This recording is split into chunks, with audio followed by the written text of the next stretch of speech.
Good morning, everyone. It's Mr. Fatoi here, as you can see, not live but recording from my own home. And yes, it's gonna be. I'm trying to record a few lessons, and then I will provide the transcript of me saying things, which will also include some resources. Uh, as you can see, my setup is not exactly ideal. I'm not a professional YouTuber yet, but let's see what we can do. And of course, again, this is new for everyone. So send me an email, write a comment, like and subscribe. No, you cannot do that on Google Classroom. But yes, let me know if something goes wrong or if you would like to see something different.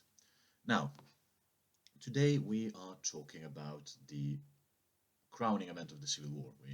If you have been listening to anything that I've said in the past month and a half, you might remember that we have been talking a lot about the English Civil War.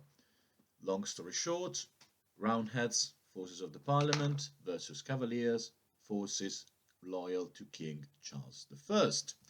They were fighting because of how tensions had built up between King and Parliament, and eventually these tensions exploded when in August 1642, Charles I raised the standard in Nottingham, gathered his supporters, declared Parliament to be illegal, and started marching with his army against Parliament, which in turn raised a new army, marched against the king. Terrible civil war, one of the worst period in English history to be alive as a human being. But now the year is 1649. After a series of very convoluted events, the parliamentarians have put their hands over Charles I, and now he is put on the trial. Now, you might remember that Charles was not liked by a lot of people. He was not an ideal king. He tried to rule without parliament for 11 years, the 11 years tyranny, you should remember that, but he was still a king.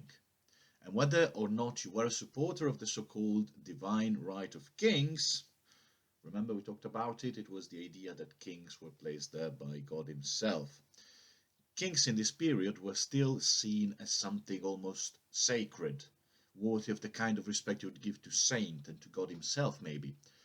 They were normal human beings, of course, like you and me, but the job, their office, the crown, made them special, almost untouchable. Killing a king was like vandalizing a church, okay? It meant showing disrespect to forces that had something supernatural about them. It was scary. It was scary for many. It was just plain wrong. The same way you don't vandalize a church, you don't kill a king. Whether he was good or bad, whether you like him or not, he was still placed there by God. And this idea was not something new that the king himself had made up. It has been the traditional point of view.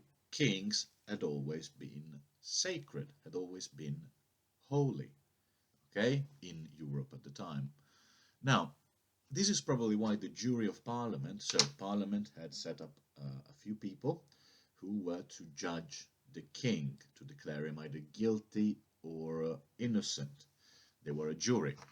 He was the jury that put him under trial, and this is important because everyone deserves a fair trial. This is a very important point in this entire situation, even though it was not really a fair trial, but as most political trials go. So this jury did not speak of him as a king, but as a tyrant. Now, a king is a sacred, respectable, untouchable figure, okay? A tyrant is a king who has abused his power in an evil and twisted ways. Killing a king was a sacrilegious murder. Killing a tyrant was right, okay, was justified.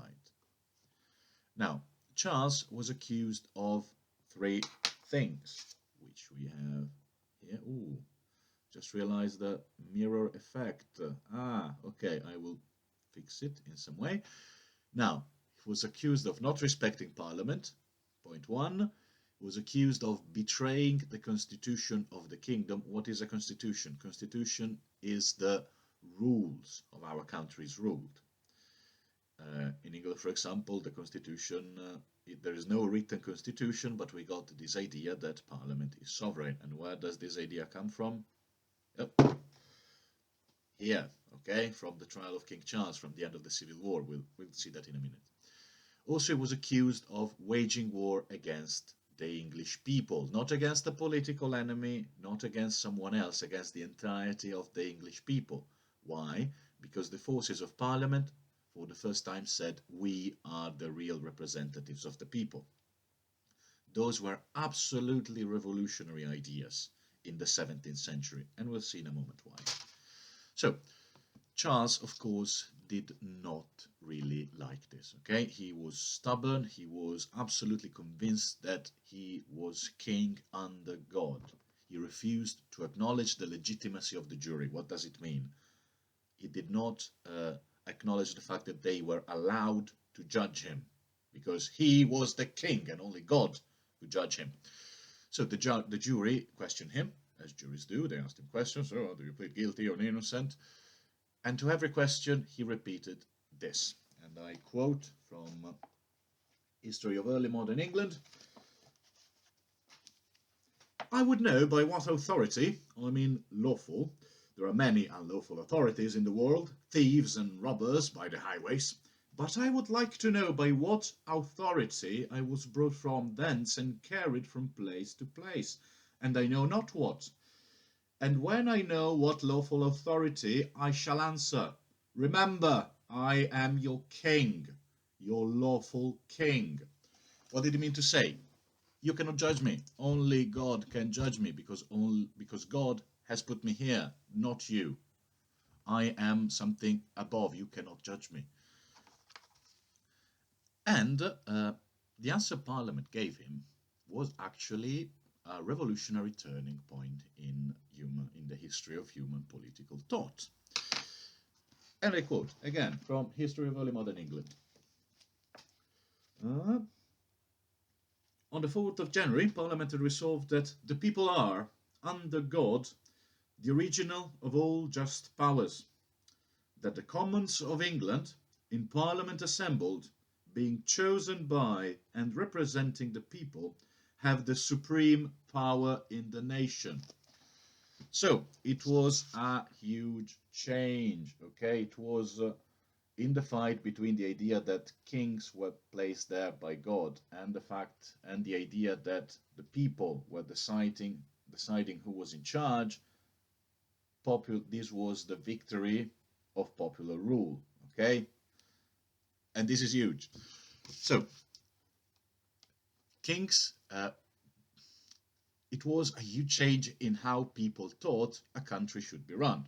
Not by kings who were appointed by God, as we said, divine right, but by representatives of the people. It took 200 years before Parliament actually began to represent the population. At this stage, it's mostly rich people voting for other rich people, but it's a step forward, it's a step in that direction, okay? It's the idea that it's the population that decides who is in charge, not God, not the fact that one belongs to a certain family that has some sort of special blood in its veins. Now, yes, also this idea of the special blood. There were people talking about it in the 17th century, saying that kings had the right to rule because they descended in line of primogeniture from Adam, the first man created by God.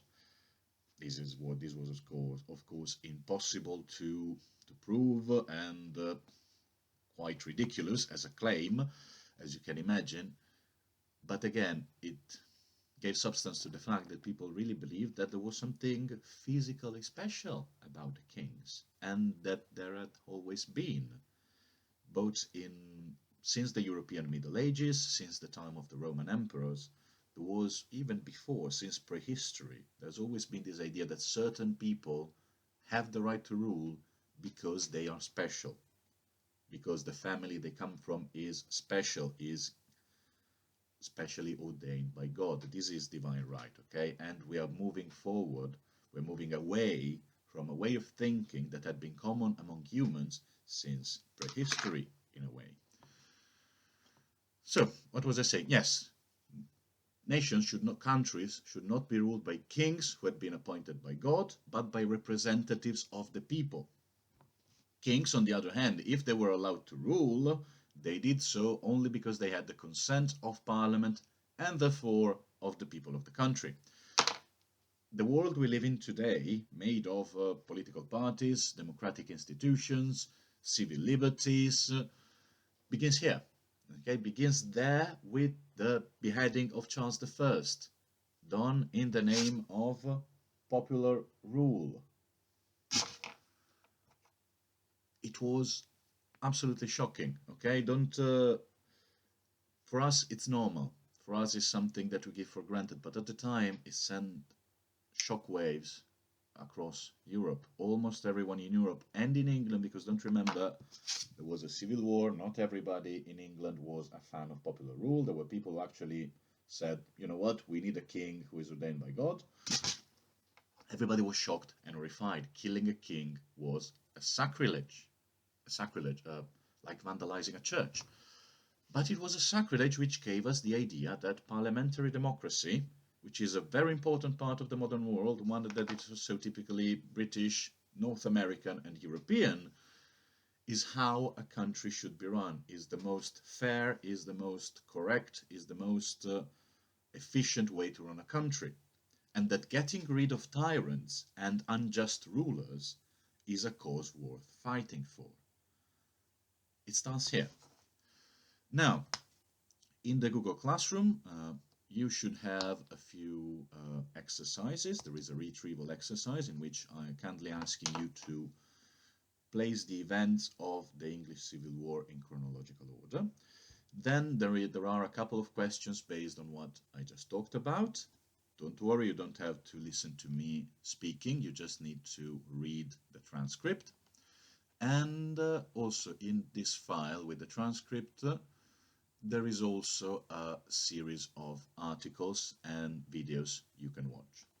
Finally, I'm asking you to answer an essay question, which is very easy.